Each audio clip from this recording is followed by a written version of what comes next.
사무엘상 25장 18절부터 31절까지 말씀입니다. 한 절씩 교독하겠습니다.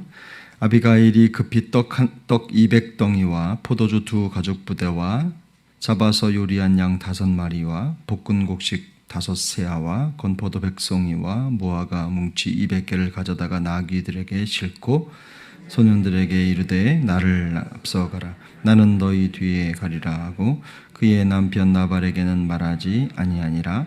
아비가일이 나귀를 타고 산 호젓한 곳을 따라 내려가더니 다윗과 그의 사람들이 자기에게로 마주 내려오는 것을 만나니라.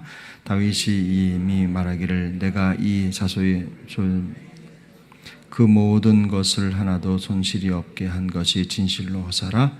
그가 악으로 나의 손을 갚는도다. 내가 그에게 속한 모든 남자 가운데 한 사람이라도 아침까지 남겨두면 하나님은 다윗에게 벌을 내리시고 또 내리시기를 원하노라 하였더라. 아비가일이 다윗을 보고 급히 나귀에서 내려 다윗 앞에 엎드려 그의 얼굴을 땅에 대니라. 그가 다윗의 발에 엎드려 이르되 내 주여 원하건대 이 죄악을 나 곧 내게로 돌리시고 여종에게 주의 귀에 말하게 하시고 이 여종의 말을 들으소서.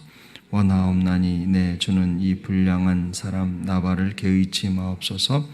그의 이름이 그에게 적당하니 그의 이름이 나발이라. 그는 미련한 자니이다. 여종은 내 주께서 보내신 소년들을 보지 못하였나이다.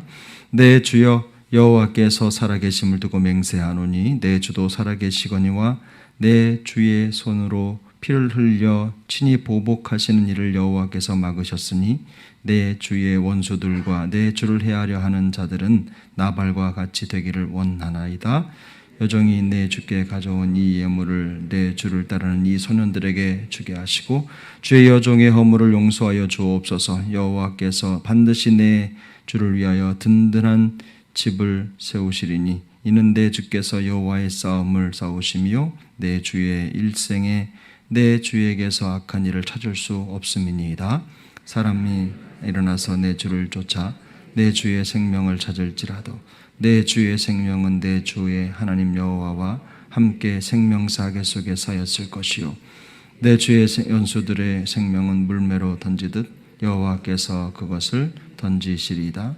여호와께서 내 주에 대하여 하신 말씀대로 모든 선을 내 주에게 행하사 내 주를 이스라엘의 지도자로 세우실 때에 내 주께서 무죄한 피를 흘리셨다든지 내 주께서 친히 보복하셨다든지 함으로 말미암아 슬퍼하실 것도 없고 내 주의 마음에 걸리는 것도 없으리이다. 나만 후대하실 때에 원하건대 내 주의 여종을 생각하소서 하니라. 아멘.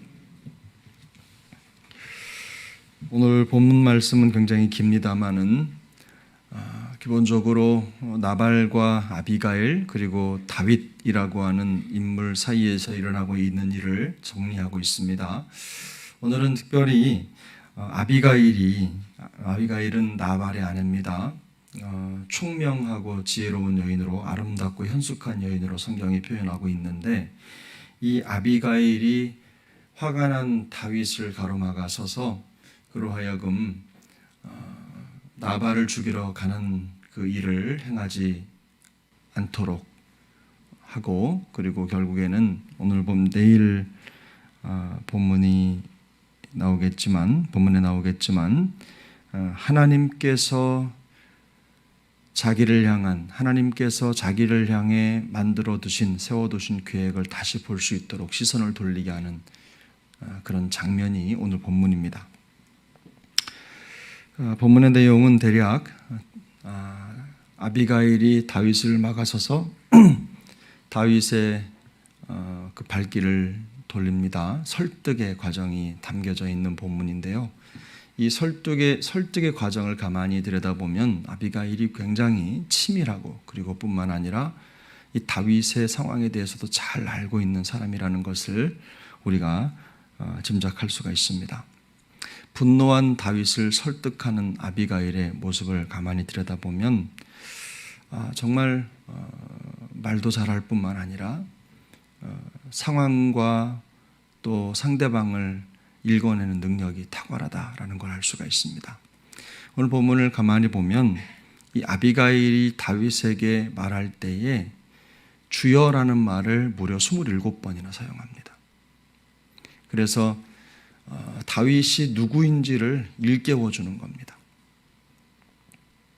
쉽게 말하면 한마디로 당신은 나발 같은 불량한 사람과 상대할 그런 존재가 아닙니다. 하나님께서 기름 부어 세운 하나님의 사람이 아닙니까? 나발 같은 존재와 상관하느라고 그와 결혼을 하고 당신의 정체성을 잊어버리지 마옵소서 이런 말입니다. 나발이라고 하는 사람에 대해서 물론 성경이 불량한 사람이고 처벌을 받아 마땅한 사람이라고 하는 명확한 근거를 제시하지만 다윗이 지금 이곳에서 해야 될 일은 힘자랑이 아니라는 겁니다. 나발이라고 하는 사람, 광야에서 만난 광야의 어정을 통해서 만난 인물인데 하나님이 다윗을 광야에 밀어넣으시고 그로 하여금 이스라엘을 통치할 만한 그런 왕으로 세워가시는 과정 아닙니까? 그런 과정에 초창기 이 시간에 다윗이 나발을 만났는데 다윗이 지금 자기에게 자기의 말을 받아들여주지 않고 자기를 모욕하는 사람에 대해서 어쩌면 응당한 분노를 느끼고 있는지 모르겠습니다. 그런데 이 아비가일은 지금 다윗의 마음속에 가득한 이 분노가 정당한 것이 아니라고 말하고 있는 겁니다. 그래서 이 분노를 가지고 당신은 지금 이 나발 같은 사람을 쳐서 당신이 힘이 있는 사람이고 공의로운 사람이라고 하는 것을 드러낼 그런 인물이 아니라는 겁니다. 그것 때문에 하나님이 당신을 광야에 두신 이유가 아니라 하나님께서 당신을 광야에 두신 이유는 그곳에서 하나님의 뜻을 발견하고 당신을 향한 하나님의 놀라운 섭리를 깨닫도록 하나님이 당신의 진정한 도움이시고 보호자시고 당신의 모든 것을 인도하시는 분이심을 깨닫게 하시기 위해서 당신을 광야에 두신 것입니다. 이런 깨달음을, 깊은 깨달음을 깨닫도록 안내해 주는 겁니다. 하나님을 깨닫는 것이라는 거죠. 하나님의 방법을 생각해야 되는 현장이라는 겁니다. 광야는 능력 있는 사람이 살아남는 게 아닙니다. 그만큼 혹독한 현장이죠. 근데 하나님께서 다윗을 이 아비가일을 통해서 그 음성을 들려주는 겁니다. 단지 자기의 능력으로 취한 음식을 먹고 또 공의를 세워서 얻은 것들을 통해서 생명을 유지하는 것이 아니라 당신의 진정한 생명은 하나님께 있습니다. 라는 것을 깨닫는 현장이 바로 광야라는 겁니다. 사랑하는 여러분, 우리가 살아갈 때 흔히 듣는 말이 있습니다. 소탐대실이라는 말이 있죠. 작은 것 가지려고 마음 쏟다가 큰 거 잃어버리는 겁니다. 우리 그리스도인들에게 있어서 가장 큰 것은 여러분 누가 뭐래도 하나님의 뜻 아닙니까? 하나님의 말씀 아닙니까? 하나님의 계획 아닙니까?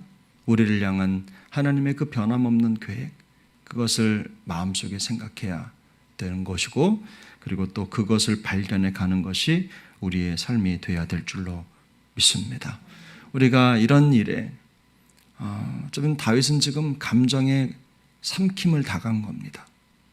마음속의 혼란함 그리고 그 분노와 모욕감을 견디지 못해서 하나님의 뜻을 생각하지 못하고 있는 거예요. 물론 누구도 이 다윗의 화나는 모습을 책망할 사람은 없습니다. 그러나 하나님께서 우리에게 보여주시는 것은 그런 감정 싸움, 감정 놀이, 네 자존심 지키려고 달려가다가 너를 향한 하나님의 계획을 놓치면 너는 다 잃어버리는 것이다. 인간적으로 보면 자존심도 회복하고 권위도 찾고 내가 너보다 능력이 있고 가서 400명이나 되는 군사를 데리고 가서 나발의 가정을 친들 그때 그것 때문에 다윗이 의롭다는 평가를 받을 이유가 무엇이 있겠습니까? 그래서 이 아비가일은요, 나중에 당신이 이스라엘의 왕이 되었을 때 사람들이 당신을 그런 정도의 사람이라고 말할까 두렵습니다. 이 이야기를 오늘 본문에서 하지 않습니까?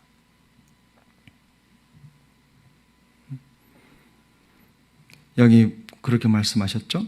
30절에 내 주를 이스라엘의 지도자로 세우실 때에 내 주께서 무죄한 피를 흘리셨다든지 보복하셨다든지 하는 이런 일들을 통해서 사람들이 입에 오르내릴까 그런 일을 생각하라는 것입니다.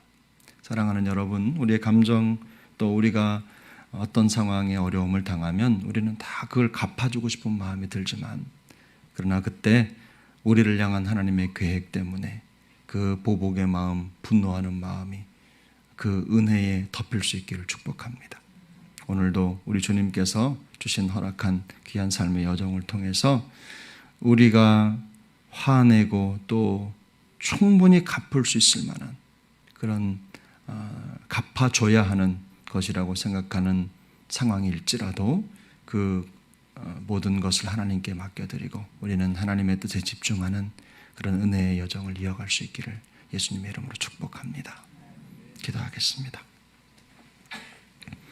은혜로우신 하나님 아버지 감사합니다. 오늘도 우리에게 말씀하여 주시고 또 귀한 말씀을 통하여 우리의 감정을 앞세우며 살아가는 것이 하나님의 의에 합당하지 않다는 것을 깨닫게 해주신 것을 감사합니다. 오늘도 우리를 지키시고 광야 같은 세상 속에서 우리가 바라볼 것은 하나님의 뜻이고 우리를 향한 하나님의 계획이라는 것을 깨닫게 하셨사오니 하나님 일평생 그와 같은 깊은 깨달음으로 주님과 동행하는 우리 모두가 되게 하여 주옵소서. 살아계신 하나님, 오늘도 수많은 감정의 상황들을 접하며 살아갈 텐데 하나님 감정에 함몰되지 않게 하시고 상황에 함몰되지 않게 하시고 어떤 상황 속에서도 우리를 향한 선하신 하나님의 계획을 발견하며 마음속에 진정한 기쁨과 감사로 일상을 살아가는 우리 모두가 되도록 하나님 역사하여 주옵소서. 감정 싸움에 휩쓸려서 하찮은 것들의 마음을 빼앗겨서 위대한 하나님의 계획과 뜻을 놓치는 잘못을 범하지 않도록 은혜를 베풀어 주옵소서. 예수님의 이름으로 기도하옵나이다. 아멘. 하늘에 계신 우리 아버지여, 이름이 거룩히 여김을 받으시오며 나라가 임하시오며 뜻이 하늘에서 이루어진 것 같이 땅에서도 이루어지이다. 오늘 우리에게 일용할 양식을 주시옵고 우리가 우리에게 죄 지은 자를 사하여 준 것 같이 우리 죄를 사하여 주시옵고 우리를 시험에 들게 하지 마시옵고 다만 악에서 구하시옵소서. 나라와 권세와 영광이 아버지께 영원히 있사옵나이다. 아멘.